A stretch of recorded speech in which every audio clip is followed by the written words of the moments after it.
Yeah, you are welcome to the JCJ 2022 main examination. The examination is going to be held on 26th November if everything goes well and if it is not postponed. And we are dealing over the jurisdiction of the civil courts, and you could see on the screen. Read what is put on the screen. Jurisdiction of civil court, sir. And then what is this?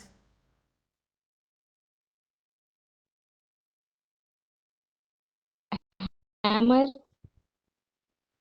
I told several times. What is this? This is not hammer. A particular name is there. Gavel. Gavel. This is sound peg. Say Sound peg. gavel. Spelling Gavel. Gavel. Gavel.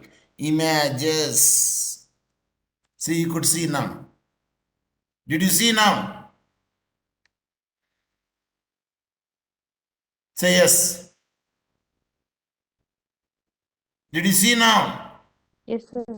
And this Yes, is sir. gavel and this is sound peg. Is it clear? Yes, sir. Yes, now we would like to deal up to the here asterisk mark is there. Pecuniary jurisdiction.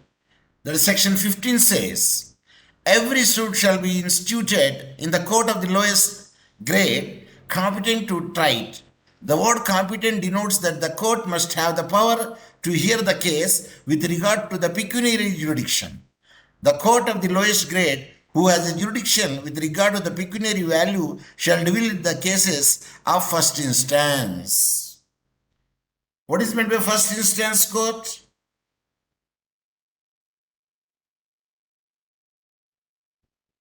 The court in which first time the suit is filed, sir. A competent court where the first time a suit is instituted. The issues arises. Who will determine the value of the suit?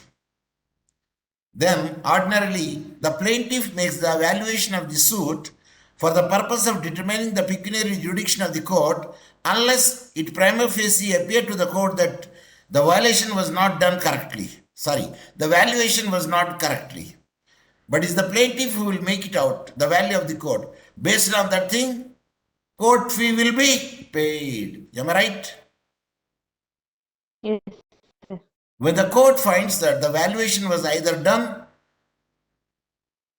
overvalued or undervalued, then the valuation will be done by the court. And the court will direct the party to approach the appropriate forum. If once the valuation is done, if it is not the proper one, when the valuation is more, it will ask the party to approach the another court, appropriate forum or the court. Am I right?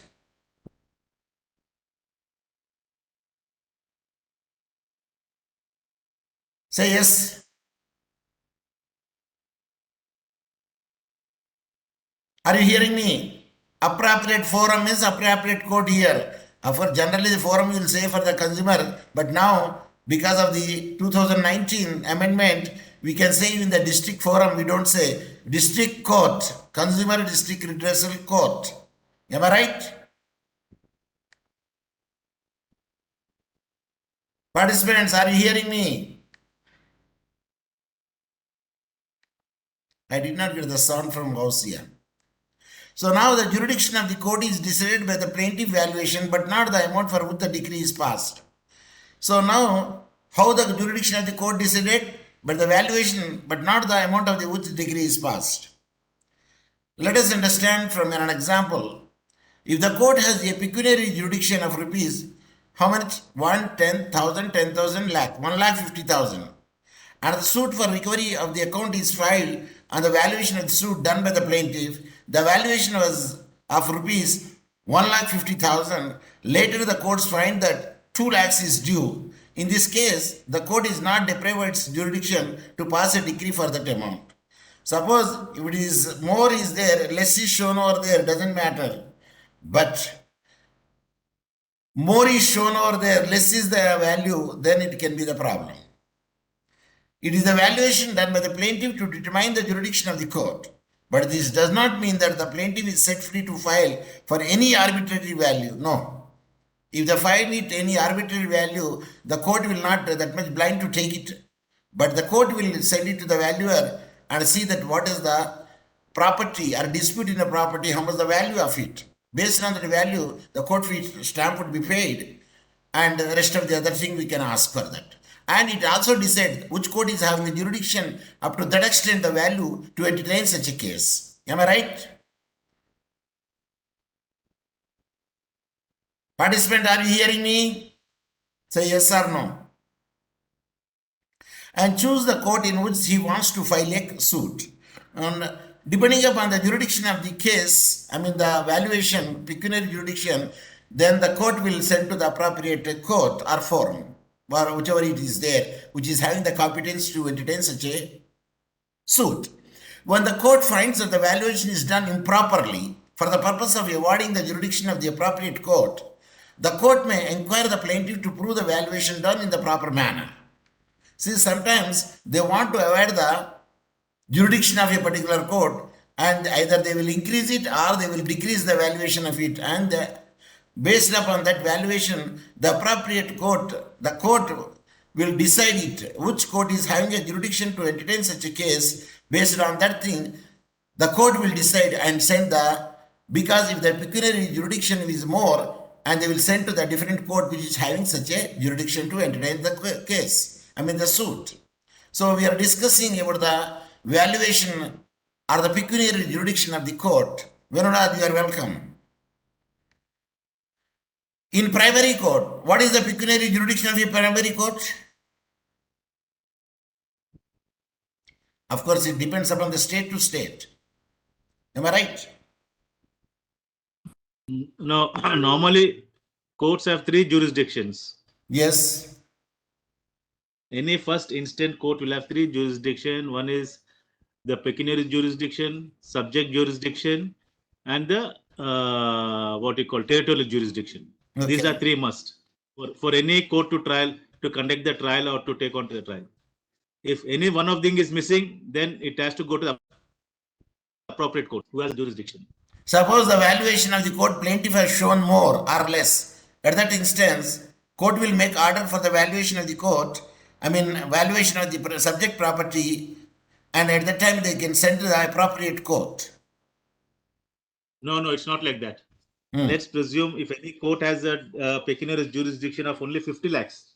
Okay. And if the petitioner claims that his property value is 1 crore. Okay. Then the court will not entertain. Then he has only 2 options under him. Either reduce the 1 crore to 50 lakhs, or he has to go to the concerned jurisdiction court. Suppose the valuation of the court is less. Not 1 crore. I didn't get you. Hello?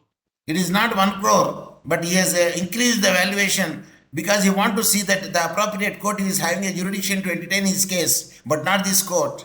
And hence, with that, he has shown the value of the pecuniary is 1 crore, but actually the value is not more than 50,000 or less than 50,000. At that instant, when the court will see that it could be valued over there to know the property worth.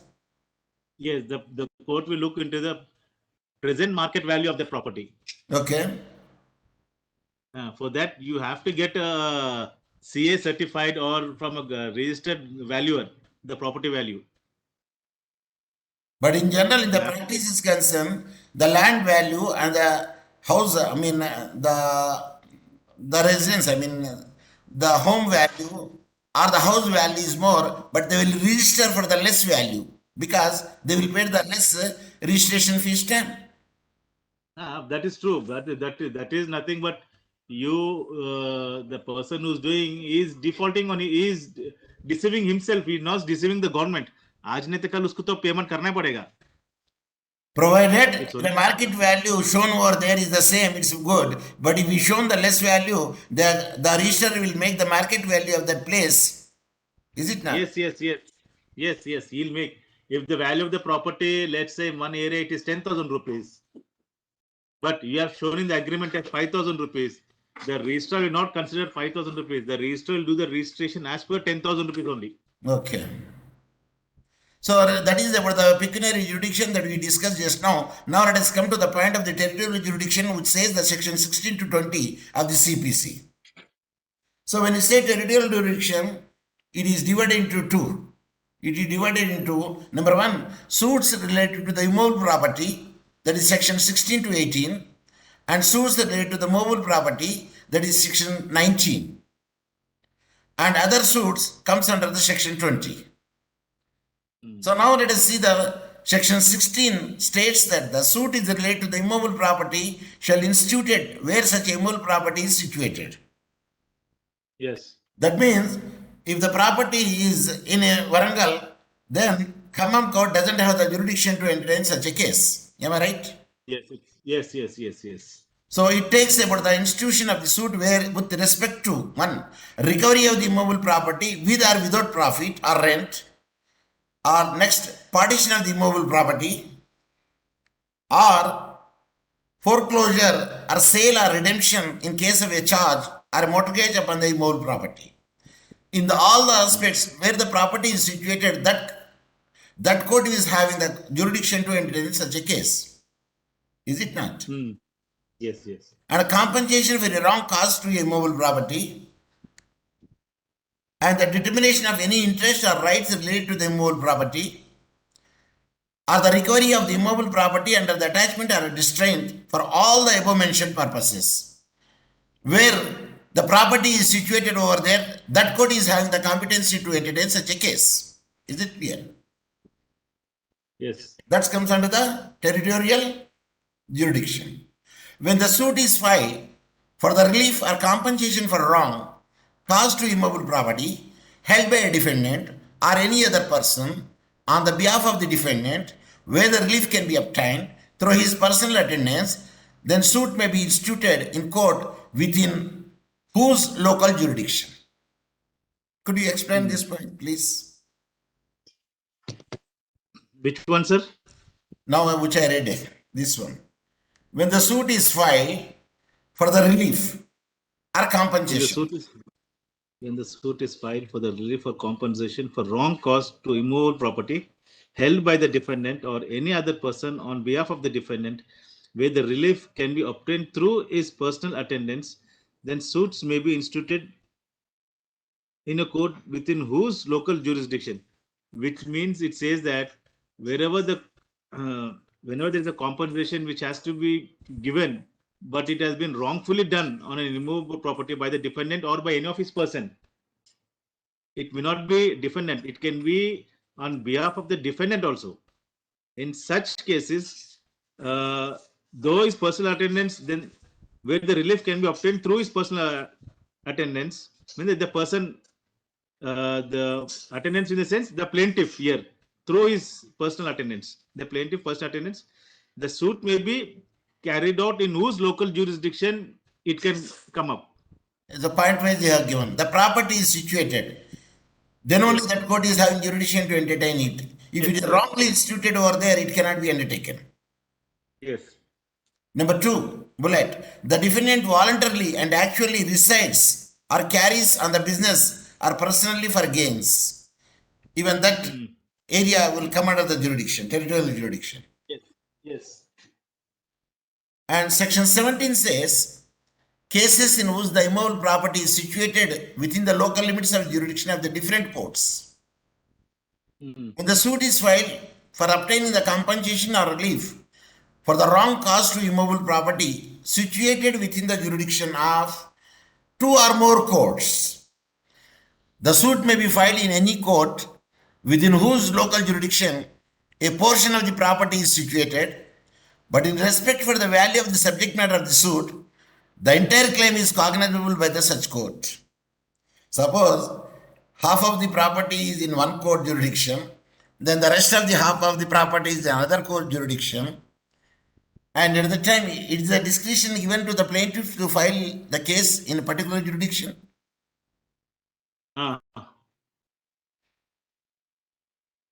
But the value Yes, of it yes, is concerned, he has to show the total value of the court, not the same portion which is there in the jurisdiction. yes, yes, yes, yes. That means, There is a practical case. yes, please. एक आदमी का घर India Bangladesh border में आता है. Okay, वो village का है. It's a okay, village. His living room comes under India, but his okay. kitchen comes under the Bangladesh My Bangladesh border. goodness. आप तो लैंड की बात कर रहे हैं, मैं तो घर की बात कर रहा हूँ मैं. Okay, okay. वो टीवी में देखा मैंने. I was also shocked to see that. Mhm. But there is a no man lands is there, no, when the border is concerned. Huh? There is Yeah, no I man think land this was, is there when the yeah, border this is was done concerned. before. This was done before the before India Bangladesh partition को उस time पे था. Okay, okay, okay, okay, उस okay. time पे था. हाँ. So now the question comes over there. Then they will count the entire property and they can make the such a value of it. Then the court fee will be paid on that behalf. Not 50% will be there. 100%. Yeah. And now the question comes. You know, the sometime jurisdiction, Nagpur comes under Maharashtra. Yes. Then this Wardha also comes in Maharashtra. Yes, yes. And what about Nagpur, the before station, Nagpur before station? you know, each state government, they have certain they make jurisdictions, no? Yeah. Because sometimes Nagpur, that will enter into it, protruded inside, and the district will be changed. yes, yes. See, So, Mahbubabad. कभी-कभी क्या है, state government, they keep on making some amendments Yeah. territorial के लिए. Yeah, that is the only the thing where we can make it out. So it comes under the district, and this comes in the different district. Because it will protruded inside it. For instance, when you are going to Delhi, New Delhi, but you cross the Faridabad, and Faridabad comes under Haryana, Yes. isn't it? Noida comes under UP. Yeah. So now let us see the section 18. A place of an institution where the jurisdiction of the court is uncertain. When the uncertainty would be there at the institution. When there is an uncertainty with regard to the local limits of the jurisdiction of court, and any of the court has satisfied that there is a ground for uncertainty, record the statement and may not proceed with the case to entertain the disputes of the case, the decree passed by such a court will have the same effect as if the property was situated within the local limits of its jurisdiction. Yes. Suppose uncertainty would be there, then it will be deemed to be a certain, it is having a power to entertain the case and decree will be passed as if it is having the jurisdiction. It is whenever there is ambiguity of jurisdiction, then this point comes out. Yes. This is just like that in criminal procedure we have this zero FIR. Okay. Let's say in कहीं एक जगह पे एक हादसा हुआ है, but you don't know which police station under this area comes. Naturally. So the nearest police station will. You go and file the case there. Yeah, what happens is that with the nearest police station, what they do, if it comes under their jurisdiction, they give FIR number. Yes. If it doesn't come under their jurisdiction, but they have to write an FIR, they give zero FIR. They don't give any serial number to that FIR. They don't give FIR number. After investigation, if they come to know that this area comes under other police jurisdiction, then this zero FIR is transferred to that police station from where you get the FIR number. Number of FIR. like Yes. Yeah. So in a case where the court taking the cognizance of case does not record the statement and the objection is brought before the appellate or the revisional court, the appellate or revisional court shall not allow the objection unless it is satisfied that the time of the institution of the suit there was no reasonable ground for uncertainty as regard to the jurisdiction of the court and there has been a failure of justice. That means if there is no reasonable uncertainty would be there, then naturally it will not consider. But when there is a reasonable uncertainty is there, but it is entertained it, then you can say that as if it is issued by the competent court. Is it not? Yeah, that is not a major what you call Hindrance. default or major hindrance. See, it is viral is there. regarding the what is that the word? If you have the relationship without the marriage and becoming Living Indian, relation. the presumption Living is that you relation. got married. Yeah, that is called living relation. Yes, living relations. So the children born to them are not illegitimate children. They are entitled for all the rights, like heredity, Yes, yes. the inheritance. Even that living relation partner can claim maintenance from the husband, so-called male. Is it? Yes, yes, yes. She can Okay. also even file domestic violence also. And at that instance, the parents also get the claim for their maintenance. No, only the who? Which? I didn't get you. If the parents have the living relationship, could they entitle for the maintenance from the his son? No, that comes under the Maintenance of Senior Citizens Act. Okay. Mhm. That comes under Senior Citizens Act. But however, even if you're not married, if you're living in as a living relation for more than 5, 6, 7 years, Okay. and it is presumed in the society as if you're a wife and husband. Okay.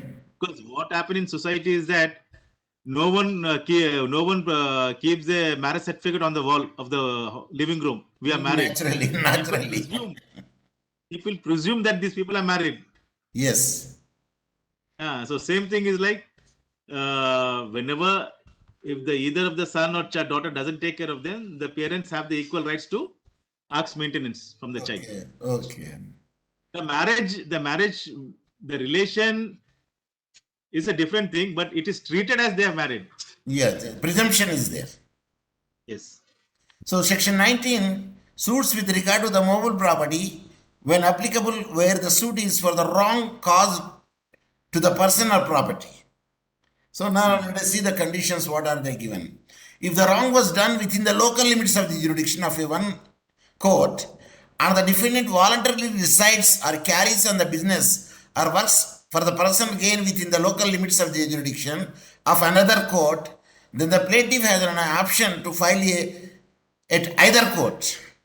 Yes. Means forum shopping. No, you cannot call it forum shopping. Mm-hmm. Look, if you read this thing, there's an example there. See, there's an example. Let's understand through an example. A residing in Delhi beats B in Bangalore. B may institute a suit either in Delhi or in Bangalore. It's very clear. Yes. Because A resides, this person who is residing in Delhi, Yeah. but he beats the next person in Bangalore. Yes. अभी जिसने मार खाया है, yes, he has all the right either to file a case in Bangalore or in Delhi. Yeah, because I come across our living case law. An accident happened in the Toli Chowki, Hyderabad. But a person who is a victim is either Kottagudam or Khammam. He can institute a suit either in the Kottagudam if he shows that his residency is there, or he can institute the case if his residency is there in the Khammam. Or wherever the incident happened. In Toli Chowki. Yeah, wherever the incident happened. He can even go and file there also. Yes. And I asked them, how come it will happen? That means the police will file the jurisdiction where the cause of action arises. Then all the filing of the copies will be sent to there on the request or the payment of the money by the parties through the court. FIR jo rehta na, all the incidents that will be sent to the person where the victim was residing. So here, a residing in a Bangalore publishes a defamatory statement of B in Delhi. B may sue either in Bangalore or in Delhi. Both choices are given over there.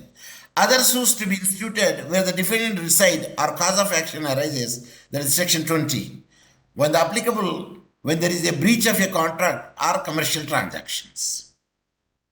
Of course, we study in the private international law. They can choose any court or any jurisdiction, any applicable law, if the breach of contract happens. Not necessarily the party should be that country. Oh. Am I right? Okay.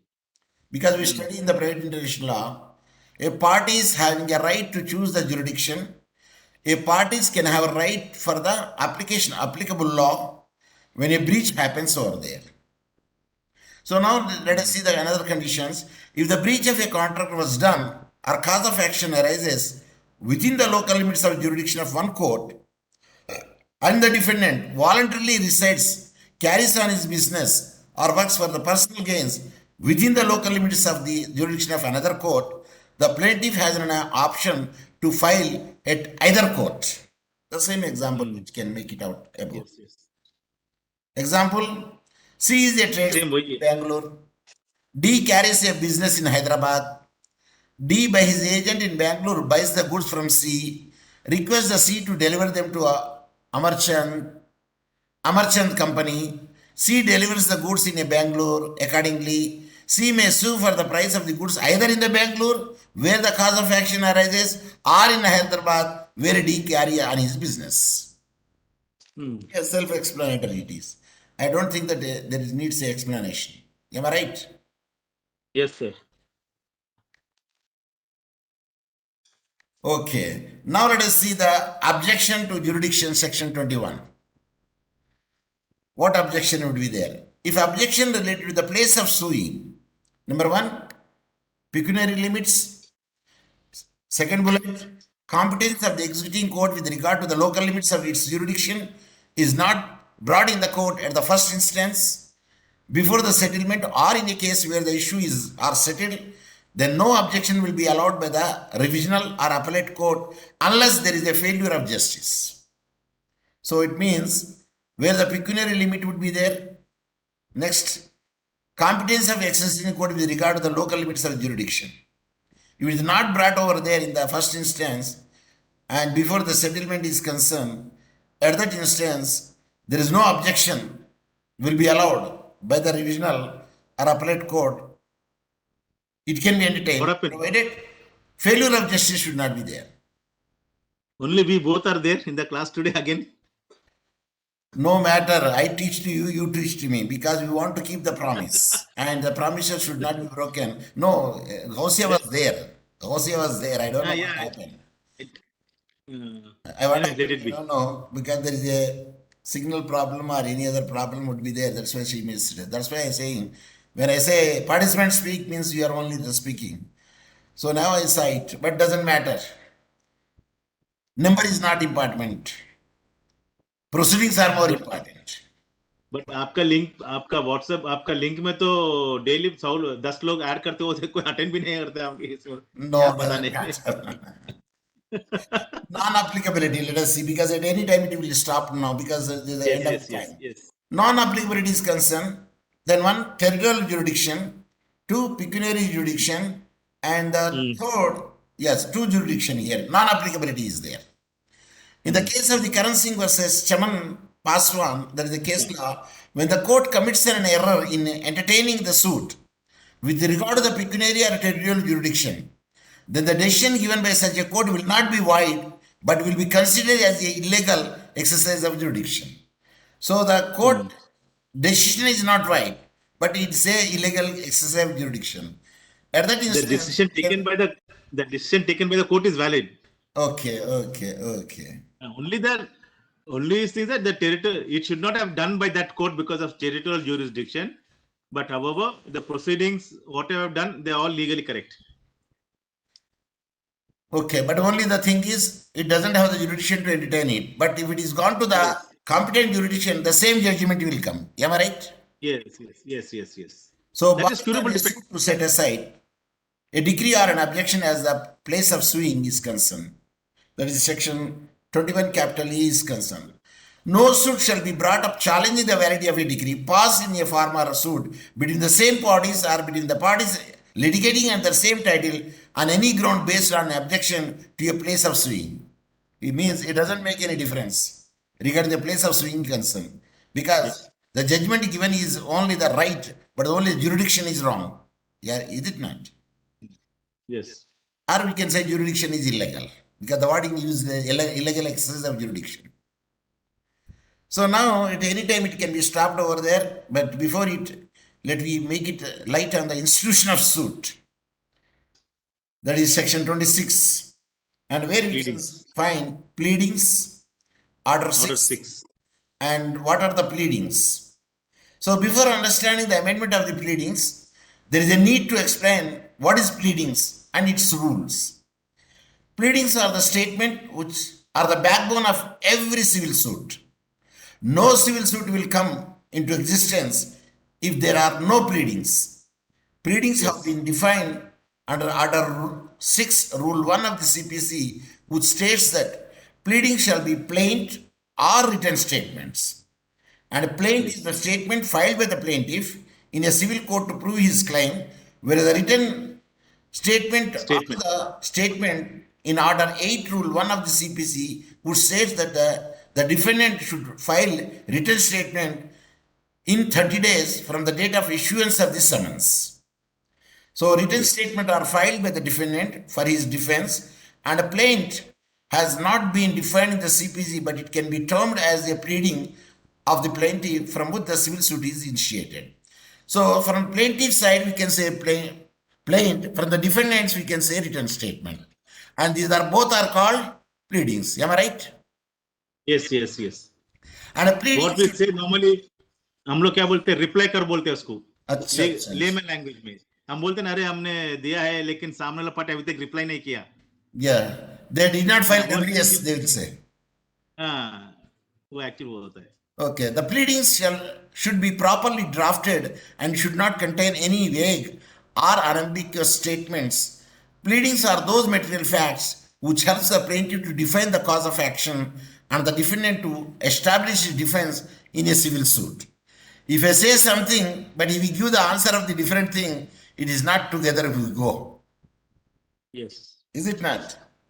So what rules should be followed while drafting a pleading? So pleading should contain the facts, but no law should be applied in pleading.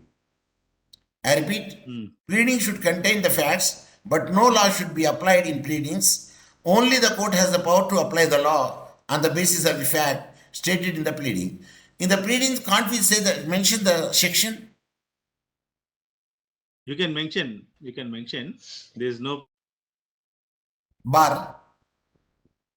problem in that. If you want, you can also mention any court judgment also. Hello. In the pleadings. Yes. I have done many times. So mention section also. Okay. In the case of Gauri Dutt Ganesh Lal firm versus Madhav Prasad, Honorable Court stated that pleading should be defined in our 4 words. Plead facts, not laws. That means we are not supposed to say the medicine should be given to a doctor. We should go that, sir, please give the medicine which cures my disease. But he cannot say, give me the, either we can say, sir, cetirizine. I said, if the cetirizine should be given, why should it have to come to me? Is it not the right? So now they say, just plead the facts. Don't show the law to the court. So better we say facts should be showed. It is the court which will apply the law. Or sometimes we can also help the judge. But unless. Yes, please continue. Still 5 minutes are there. But unless you don't mention the section or unless you don't mention judgment, how will the court come to know? But as the pleadings should be defined in 4 words. In the pleading facts, not laws. But that is correct. But सब लोग लिखते हैं, सब होता है ये. Facts लिखते हैं, कभी section भी लिखते हैं. As per section so and so लिख देते हैं. To support the facts. Yes. Okay, indirect way of saying that this thing. So now the pleading should contain the material facts. Parties should avoid using the immaterial or irrelevant fact in the pleadings. In the case of Virendra Nath versus Satpal Singh, in the case of Virendra Nath versus Satpal Singh, the court stated that material facts are those facts which help the plaintiff to defend his cause of action or defendant to so wrong his defense. So which are very relevant, that it's called a material fact should be there. In the WS also, what is asked for the same that you have to give the WS. Party should not give the evidence. in the pleadings from which the facts are proved. So they don't show the evidence there where the facts are proved, but they show the facts. It is the court will apply the law. Of course, to support the facts, they may apply the sections and cases also. Pleadings should contain the materials in the brief form. Parties should avoid using the irrelevant or immaterial statement while drafting the plaint. So, I think there is a order is there, rule is there, how a plaint should be written. Am I right? Yes. So, based on that order and rule, your pleading should be there. So now, at any time it will be stopped, but before it we can move to the order 7. No, sorry, order 6, rule 17 of the Code of Civil Procedure. That is amendment of pleadings. Of course, once they made it, they can make the amendments also. The next. The court may, at any stage of the proceeding, or allow either party to alter or amend his pleading in such a manner and such a terms as may be just. Means you have to satisfy to the court. And all such amendments shall be made as may be necessary. It's like this. Yeah, for the purpose of determining the real question in controversy between the parties. So, whenever any person makes an amendment. Yeah. So now, it is the discretion of the court. Suppose whenever the court is not satisfied. To make an amendment after filing his WS or after filing his thing. No. The court has to consider that this thing.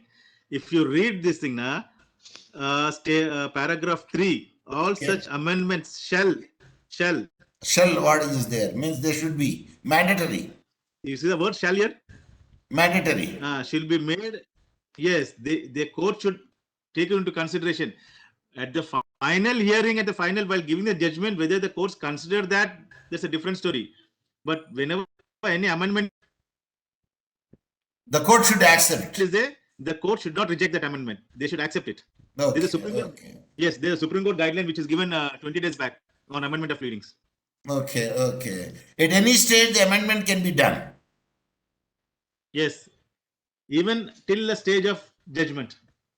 Okay. Suppose the judgment is what is the order that you can? Judgment is reserved. Yes, till the judgment is reserved, you can give your amendment pleadings. Okay. Even after examination, cross-examination, everything can be done. So then only the judgment is reserved stage comes. Is it not? See, the reading is very clear. Amendment of pleading. The court may at any stage of the proceeding, at any stage, this is the word, at any stage of the proceeding, allow either the party to alter or amend this pleading in a such a manner on such terms as may be just. But the word just also be given, no? The word just may be just. But another point is that all such amendments shall be made. Yes, shall. As may be necessary for the purpose of determining the real question in controversy between the two parties. That means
Jai Hind.